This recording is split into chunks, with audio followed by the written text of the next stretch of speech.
À Madame Sophie Mette.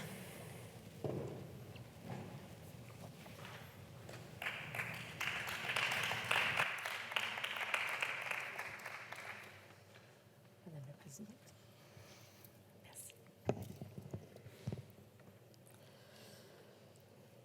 Madame la Présidente, Madame la Ministre, Madame la rapporteure, Madame la Présidente de la Commission, qui est là-haut, chers collègues, lors de la législature précédente, grâce à l'impulsion d'Emmanuel Macron, nous rendions au Bénin et au Sénégal des œuvres d'art qui leur avaient appartenu.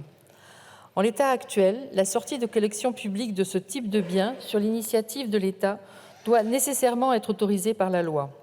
Le groupe démocrate, que j'ai l'honneur de représenter aujourd'hui, regrettait la multiplication de ces textes. Déjà, nous défendions l'idée d'une loi cadre qui apporterait une procédure lisible aux restitutions. Celle-ci ne devait pas simplement dépendre du bon vouloir d'un décideur, mais d'une politique claire s'appuyant sur un travail historique étayé.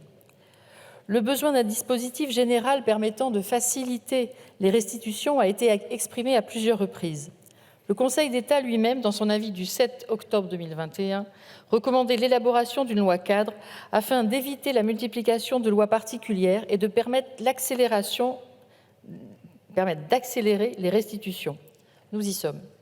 Pour restituer 14 œuvres de collection nationale et une œuvre d'une collection municipale, le Parlement avait adopté la loi du 21 février 2022. Il s'est ainsi pour la première fois prononcé pour la restitution des biens spoliés dans un contexte des persécutions antisémites. Face à l'unanimité de cette décision, il semblait logique de commencer la construction de lois cadres par un texte qui traite des spoliations de biens culturels sur critères antisémites entre 1933 et 1945. Je dis commencer la construction de lois cadres, car notre Assemblée a vocation à se pencher sur deux autres projets de loi, vous en avez parlé Madame la Ministre, celui sur les restes humains, récemment adopté au Sénat, et celui sur les biens pillés dans un contexte colonial.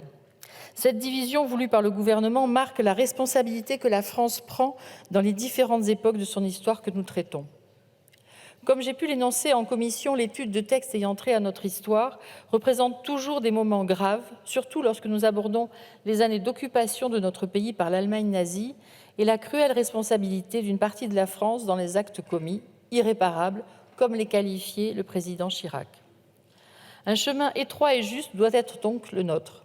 La mission qui sera confiée à la Commission pour l'indemnisation des victimes de spoliation, CIVS, est exigeante en ce qu'elle devra traiter des heures les plus sombres de notre histoire.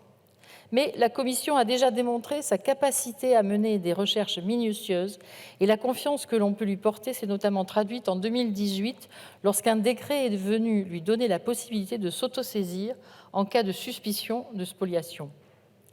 La justesse, on la retrouve également dans ce projet de loi cadre, en ce que les ayants droit peuvent obtenir différentes réparations selon leurs discussions avec les acteurs publics.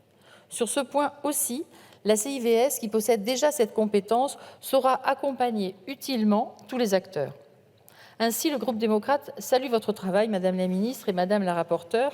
Je crois que l'on ne peut que se réjouir de voir que ce texte a été adopté à l'unanimité au Sénat et en commission, avec des débats qui se sont aussi bien déroulés. Je formule le vœu que nous puissions continuer sur cette lancée. Les représentants du monde culturel et d'instances mémorielles auditionnées saluent ce projet de loi. Je les remercie pour leur participation active lors des auditions et pour le travail réalisé. Un point est apparu lors de nos discussions avec nos interlocuteurs et lors des débats en commission sur la dénomination du gouvernement français. Si ce débat est important, il ne doit pas nous détourner de l'objet premier du texte. Il est cependant légitime que la discussion ait lieu dans cet hémicycle. En histoire comme dans la loi, les mots ont un sens. Je rappellerai donc ici simplement notre attachement à ce que nous puissions, dans la continuité du discours du président Chirac, regarder notre histoire en face, sans surinterprétation ou récupération. Une fois de plus, l'équilibre trouvé semble juste et effectif dans sa qualification juridique des termes. Quoi qu'il en soit, la responsabilité de la France se joue aussi et surtout maintenant. Nous en prenons notre part. Rendre les biens acquis lors des périodes les plus sombres est un devoir et notre honneur.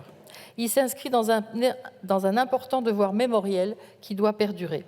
Pour toutes ces raisons, le groupe démocrate votera bien sûr en faveur de ce projet de loi. Je vous remercie. Je vous remercie. La parole est maintenant